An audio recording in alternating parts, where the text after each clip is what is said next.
Muy buena jornada, estimados estudiantes. Espero que se encuentren muy bien. El día de hoy vamos a iniciar un nuevo tema eh, en el ámbito de la filosofía política, ¿verdad? Eh, Vamos a ir abordando en primera instancia un poco lo que es la filosofía política en su origen, ¿verdad? En estos pensadores antiguos como lo fue Platón, Aristóteles. Y luego vamos a abordar algunos pensadores más modernos, como lo es Maquiavelo, entre otros, ¿verdad? Eh, para iniciar con nuestra clase, vamos a hablar de qué es la filosofía política. La filosofía política, en palabras del autor y filósofo Leo Strauss, se divide en filosofía, que se refiere al método, y política, que indica el objeto y la función. El tema de la filosofía política abarca los grandes objetivos de la humanidad, como es la libertad, el gobierno, la autoridad, ¿verdad? Objetivos que son capaces de elevar al hombre por encima de su propia existencia. ¿Por qué es importante hablar de temas de libertad, de, de temas de cómo gobernar o qué es una buena gobernanza o cómo debería comportarse un político? ¿O qué es lo que busca la política? Son preguntas que aún el día de hoy son muy vigentes, ¿verdad? Y van a seguir vigentes mientras los seres humanos nos organicemos y mientras exista la política en la vida del ser humano, ¿verdad?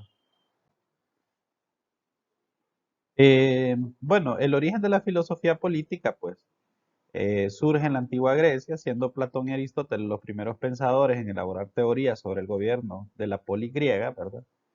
Para Platón, el gobierno ha de estar liderado por las personas más inteligentes y capaces, ¿verdad? Que deben guiar a su pueblo y velar por su bienestar. Si nosotros no fijamos, pues aquí hay un pequeño cuadro en el cual podemos ver, por ejemplo, que hasta arriba de la pirámide están los filósofos, quienes deberían de gobernar, es decir, los más sabios de la sociedad. Luego están los guerreros, ¿verdad? Como segunda parte de la pirámide. Y hasta abajo están los artesanos y los labradores. Entonces, uno de los primeros planteamientos que se, que se conocen, digamos, es el de Platón, que hablaba del filósofo rey, o que si nosotros recordamos y nos remontamos en la historia, él decía que aquellas personas que estuvieran más preparadas, las personas más sabias de la sociedad, debían de gobernarla. Eh, Una pregunta importante, ¿verdad? ¿Qué estudia la filosofía política? Pues el gobierno, cómo ha de constituirse y organizarse el gobierno en un estado, según sea elegido o impuesto, o según las relaciones en los poderes del estado, así como el uso que hagan del poder. Algunos de sus tipos son las monarquías, las repúblicas, las tiranías, las dictaduras, ¿verdad? Y como lo vimos en clases anteriores, ¿verdad? Ya lo que era Sócrates, lo que era Platón y Aristóteles habían hecho muchos planteamientos en relación a esto, ¿verdad? Cómo debería de gobernarse, cuáles son los tipos de gobierno, ¿verdad?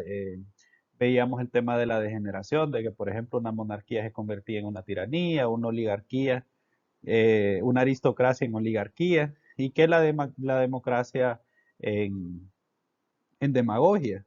Y estaban estos planteamientos de que eh, lo mejor era de repente la politeia, que hablaba de que sí, siempre iba a haber una élite gobernante, pero que era necesario escuchar al pueblo, ¿verdad? Eran los pensamientos antiguos, ¿verdad? Es aristocracia combinada con democracia.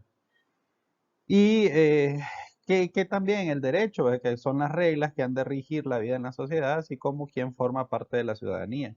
Y a quién se le pueden aplicar dicha norma. La libertad, cuestión fundamental sobre la que han tratado numerosos autores, que es la libertad y cómo se relaciona con otros valores y derechos, que han sido cuestiones clave, sobre todo desde la irrupción del liberalismo como doctrina política. Definir lo que es la libertad, ¿verdad? Definir lo que es el liberalismo, por ejemplo, como esas definiciones conceptuales, como hemos visto, hay personas que se dedican o que tienen esa inquietud, ¿verdad? De qué es la libertad, qué es la democracia, qué es el derecho. y dependiendo de cómo logren conceptualizar cuáles son las definiciones que utilicen, entonces conforme a esas ideas se va a actuar, ¿verdad? Se actúa dentro de la sociedad. Por ejemplo, en temas de igualdad, si han de ser los individuos iguales o en qué plano han de serlo. No es lo mismo igualdad jurídica que la igualdad económica o la igualdad de oportunidades. Las ideologías entienden este concepto de forma muy dispar. En la antigüedad ya se hablaba de igualdad, ¿verdad? La igualdad ante la naturaleza. ¿Por qué? Porque nacíamos de una madre, igual, por ejemplo, que los animales. Entonces todos los humanos nacemos de una mujer, por ende somos iguales ante la naturaleza. Eh, Somos iguales ante Dios, ¿verdad? En la Edad Media se hablaba de que todos somos hijos de Dios, por ende todos somos iguales ante Dios. Y luego llegó una igualdad que era una igualdad ante la ley, ¿verdad? Todos somos iguales ante la ley, todos tenemos los mismos derechos. Y posteriormente, pues con los proyectos socialistas, se habla de desigualdad económica, la búsqueda de desigualdad económica. Entonces, el tema es que dependiendo de cómo nosotros conceptualicemos el tema de igualdad o cuál es su grado de importancia, esa va a ser la forma en la que nosotros vamos a actuar, vamos a tomar decisiones en cuanto a lo político, en cuanto a la vida de los demás, y los gobernantes se van a guiar conforme a esas ideas, ¿verdad? Y las ideas que tenga el pueblo van a ser tomadas para los políticos para tomar el poder, ¿verdad? Porque en gran medida los gobernantes son consecuencia de los pueblos y son consecuencia de las ideas de los pueblos. Entonces, si un pueblo tiene una idea de igualdad o qué tantas cosas están dispuestos a sacrificar en pro de esa igualdad, así se va a actuar. La propiedad, ¿verdad? Si la propiedad privada es legítima o si por el contrario los medios de producción han de ser públicos, si la morada debe ser el único bien privado, si los usos de esta propiedad han de estar al servicio de interés general o no. Por ejemplo, el tema de la propiedad privada es un tema que básicamente ha dividido el mundo, ¿verdad? En los proyectos socialistas, pues el Estado de manera centralizada es propietario, digamos, de la totalidad de los bienes de la sociedad, hablando de casas, muebles, automóviles. Y estos proyectos socialistas, en muchas ocasiones, la forma en la que se conceptualiza el tema de la propiedad o si el ciudadano debe o no debe de tener esa propiedad privada es algo que afecta de manera directa la forma de gobernar, las decisiones que se toman. La justicia, por otro lado, que es justo que no lo es. Si ha de ser la ciudadanía a través de los jurados populares quien imparte la justicia o deben impartirla los jueces profesionales, o si por el contrario es el rey en representación de la divinidad quien debe de hacerlo. Es importante, ¿verdad? A lo largo del tiempo, la justicia ha sido implantada de diferentes formas. Por ejemplo, los reyes actuaban, al ser puestos por Dios, ellos tenían la autoridad para poder ejercer poder sobre las demás personas, ¿verdad? En los movimientos constitucionalistas en las que existe una carta de derechos inalienables, por ejemplo, en el tema de derechos humanos. Entonces, muchos de los conceptos que en algún momento la humanidad tuvo referente a la justicia han cambiado, ¿verdad? Actualmente actuamos en base a ley, en base a una jurisprudencia, a una serie de normas y leyes dentro de cada país conforme a su cultura, conforme a su pasado y a la legislación de cada país, ¿verdad? Entonces, de repente en la actualidad ya no nos regimos por leyes divinas ni por libros sagrados, sino que existe una jurisprudencia, existe una normativa legal en cada país y podemos ver que en países principalmente los musulmanes todavía se vive la charia, ¿verdad? Que es la ley musulmana. Pero de repente en nuestro caso, si bien es cierto, nuestra ley y eh, a nivel de país tiene mucho que ver con la tradición cristiana, pero no es la ley cristiana como tal la que rige, sino que una serie de leyes que han sido legisladas por un poder que nosotros llamamos poder legislativo y que ese legislativo eh, es elegido, digamos, por sus representantes del pueblo mediante unas elecciones, ¿verdad? Entonces, La forma en la que se imparte la justicia en la actualidad, pues nosotros en el sistema republicano que tenemos, pues se legisla y luego el Poder Judicial hace cumplir la ley, ¿verdad? Entonces, eso viene de un modelo que nosotros heredamos, ¿verdad? No en otros países donde Dios o el libro sagrado es el que guía la vida, entonces se actúa conforme a esa ley. Bueno, volviendo a los antiguos, ¿verdad? En la antigüedad los filósofos griegos realizaron importantes reflexiones. Platón, por ejemplo, considerado como el primer filósofo occidental en realizar aportaciones a la política, Deleuze, él era un destacado pensador y se destaca su ideal del gobierno de la poli, liderado por filósofos, ¿verdad? Se destaca su ideal de gobierno de la poli, liderado por los filósofos, luego los guerreros y por último los artesanos, ¿verdad? Que era lo que nosotros estábamos viendo en el otro, en la otra, en la otra filmina. Aristóteles, por su lado, también realizó su aportación a las formas de gobierno, estableciendo un total de seis, tres deseables y tres degeneraciones de la primera. Estas eran la monarquía, que degeneraba en tiranía, la aristocracia, que degeneraba en oligarquía, y la democracia, que degeneraba en demagogia. Y como podemos ver desde la antigüedad, los filósofos lo que han hecho es que van generando conceptualizaciones, ¿verdad? Por ejemplo, es muy importante entender que una cosa es un aristócrata y otra cosa es un oligarca, que si bien es cierto, es oligarquía, es un grupo de personas que toman el poder, que ejercen el poder y que se parecen, pero hay una versión malvada y hay una versión adecuada que busca el bien para el bien común de la sociedad. Entonces, si un aristócrata entendido como tal, se dice, ah, bueno, nosotros somos regidos por una aristocracia que busca el poder para tener un pueblo con sus necesidades básicas satisfechas, contentos, ¿verdad? Pero por otro lado, si nosotros tenemos una oligarquía, van a actuar en función de sus propios intereses y van a descuidar al pueblo. Entonces, Aristóteles desde aquella época, él ya estaba haciendo esas definiciones, esas diferencias, ¿verdad? Que podía existir, ¿verdad? Y decía, el modelo ideal es la politeia. ¿De qué es la politeia? Pues la politeia es tener una aristocracia combinada con una democracia, es decir, vamos a tener un grupo de personas que gobiernen y que tomen las mejores decisiones basados en conocimiento, ¿verdad?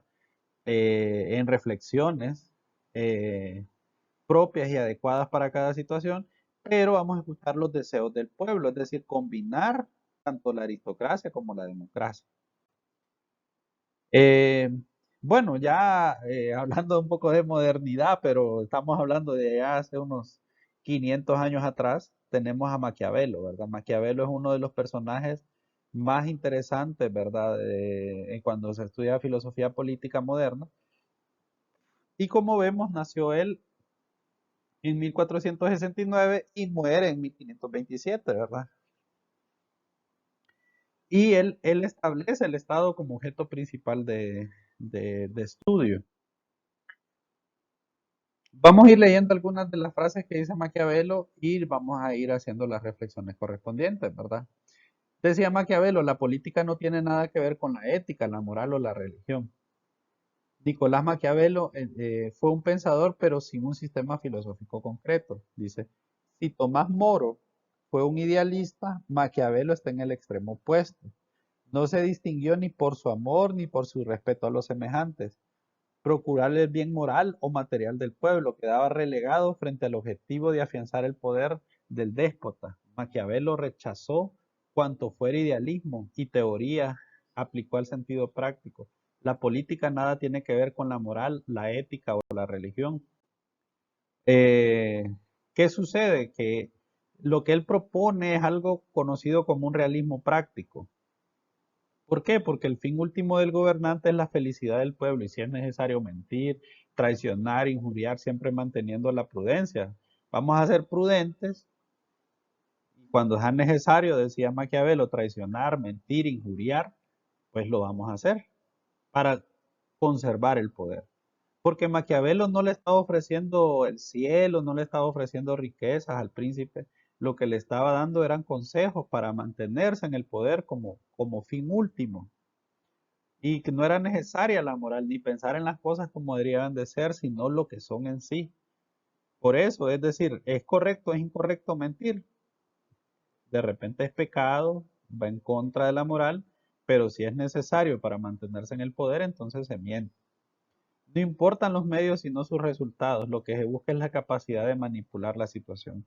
Mantener el control es lo más importante, ¿verdad? Para Maquiavelo, el príncipe que debe, para tratar de mantenerse en el poder, va a buscar la forma, ¿verdad? Y va a tratar de siempre mantenerse en la posibilidad de manipular la situación. El gobernante no debería ostentar virtudes, sino aparentarlas. Deberá ser amoral, estar por encima del bien o del mal. Para Maquiavelo eran muy importantes las apariencias. El gobernante debería de tener un porte de pulcritud, debería de transmitir seguridad, debería de transmitir honestidad, amor, caridad, pero no necesariamente tenía que ser así, sino que tener una apariencia de hacerlo, de ser así. El gobernante, la política y la moral son dos ámbitos distintos, incluso contradictorios. Eh, ¿Qué sucede si alguien es muy entregado o demasiado moralista? Va a ser imposible que se mantenga en el poder. ¿Por qué? Porque va a contradecir la misma lógica del poder, donde muchas personas hacen todo lo necesario para poder conservarse o poder tener una cuota de poder. Es importante entender de que Maquiavelo no estaba haciendo valoraciones morales, sino que estaba yéndose y decir, bueno, las personas buenas son débiles, ¿por qué? Porque tienen esos principios, esos valores que los retrasan y que les impiden avanzar en pro de sus metas. Entonces él quiere el poder per se, el poder en sí mismo o por su naturaleza. No le interesa hacer valoraciones morales de ver si está bien, si está mal, ¿verdad? Dice, el príncipe no tiene otro objetivo que el mismo poder. Cuando se recomienda al príncipe tener medios de coacción disponibles, cultivar los vicios necesarios, ser más temido que amado, o ser a la vez el zorro y el león, no se le está señalando el camino a la eternidad, un fin religioso, ni a la riqueza, un fin económico, sino el poder per se, entendiendo por este el fin político por excelencia. El fin político por excelencia, jóvenes, es, según Maquiavelo, el poder en sí, mantenerse en el poder. Decía Maquiavelo, ¿verdad? Que los medios son justificables para acceder o mantener el poder. Sin duda será una dicha, sobre todo para un príncipe, reunir todas las buenas cualidades. Pero como nuestra naturaleza no tiene gran perfección, el príncipe no debe de temer incurrir en vituperio por los vicios que le sean útiles al mantenimiento de sus estados. Porque, bien considerado, cualidad que le pareciera buena y loable, perderá inevitablemente y la otra que pareciera mal y viciosa hará su bienestar y seguridad. Por lo tanto, la lealtad es del número de virtudes que no han existido y consecuentemente el príncipe debe eh, evadirles. Los animales de los cuales deben los príncipes revestir sus formas son la zorra y el león. De la primera aprenderá a ser mañoso eh, y del león va a aprender a ser fuerte, ¿verdad? Eh, Aquellos que desdeñen hacer el papel de las zorras no entienden bien su oficio. En otros términos, un príncipe debe evitar sostener las promesas que considere contrarias a sus intereses. Entonces, tanto, básicamente lo que decía eh, Maquiavelo, ¿verdad? Es que debíamos de tener esa capacidad de ser suficientemente astutos para saber qué promesas debíamos de cumplir y qué promesas no debíamos de cumplir y ser lo suficientemente fuertes, al igual que un león, para mantenernos dentro del poder, porque evidentemente, ¿verdad? Si usted le incumple las promesas a la gente, entonces en algún momento puede haber una reacción, puede haber un grupo de personas que lo quieren quitar del poder, entonces tiene que ser fuerte como un león para defenderse, tener los medios para defenderse y también ser un zorro en el sentido de que va a ser escurridizo, hay algunas promesas que no las va a cumplir si son contrarias a sus intereses. De Maquiavelo vamos a hacer otro videíto corto para profundizar un poco más en lo en el pensamiento que él tenía. Otro de los pensadores importantes es Thomas Hobbes. Él introduce un término que se llama el leviatán, ¿verdad? El leviatán viene de un término bíblico, ¿verdad? Él decía que cada persona debe renunciar a su libertad y darle este derecho al monarca. El leviatán, como decíamos, es un personaje bíblico, ¿verdad? Y en la Biblia es un ser temible que no tiene piedad, escrúpulos ni compasión. Si podemos ver este Leviatán, que esta personificación del Leviatán es el pueblo. Ustedes ven las personas como tal, el Estado, el soberano, y eso es lo que escuchamos a cada rato, es el pueblo. El que ejerce el poder es el soberano. Y el soberano, las personas, deben de entregar su libertad al soberano a cambio de protección, ¿verdad? Con el fin de conservar la seguridad de toda población es necesario ceder la libertad del individuo a un ente superior como lo es el Estado, con el fin de conservar la seguridad de toda la población, evitando así guerras y enfrentamientos civiles. También establece las bases para el posterior desarrollo del liberalismo a través de la defensa de los derechos del individuo, pero la seguridad la entiende como un valor superior. Es decir, eh, nosotros entregamos parte de nuestra libertad al Estado para que el Estado garantice nuestra vida, por ejemplo, garantice nuestra propiedad privada y de esta manera de repente nosotros no somos plenamente responsables, digamos, de lo que nos pueda pasar. Por ejemplo, si alguien le roba, de repente no se enfrenta a los ladrones, sino que llama a la policía, ¿verdad? Y la policía es un ente represor del Estado, es el poder mismo expresándose por medio de una institución armada, el poder manifestándose por medio de la policía.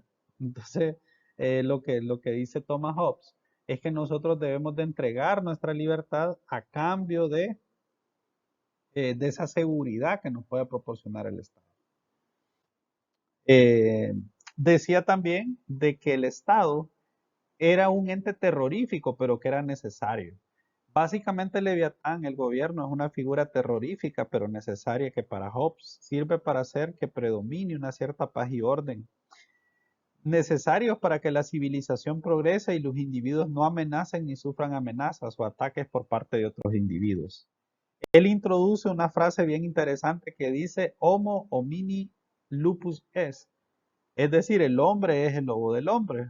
Debido a los impulsos materiales y pasionales de las personas, los intereses individuales siempre se tornarán en contra de los otros, generando así un conflicto, especialmente por la búsqueda de poder y riquezas.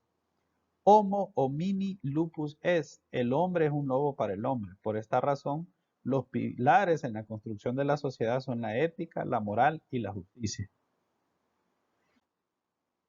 El Estado, en este espacio de acción donde Hobbes introducirá el concepto de pacto social o contrato social, pongan ojo aquí, todavía nosotros lo manejamos como una constitución o como un contrato social en el que nosotros nacemos, somos arrojados a él, ¿verdad?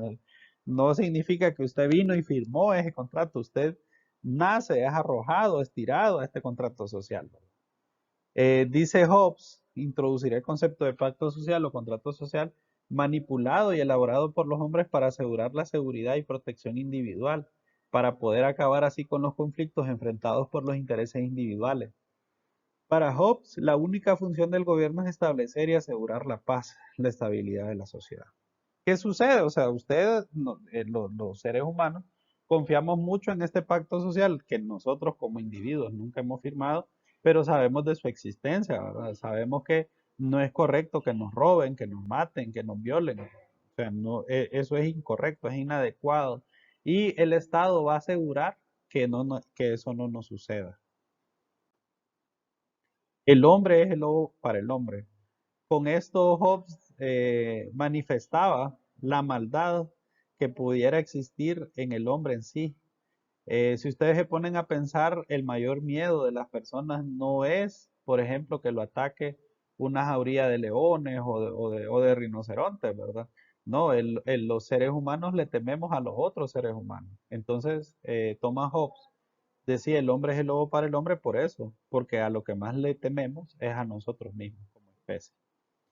Bueno, estimados, hasta aquí este pequeño repaso sobre estos pensadores, vamos a seguir con una serie de videos donde vamos a ir abordando eh, otros pensadores de modo que ustedes puedan tener un repaso más completo. Muchas gracias.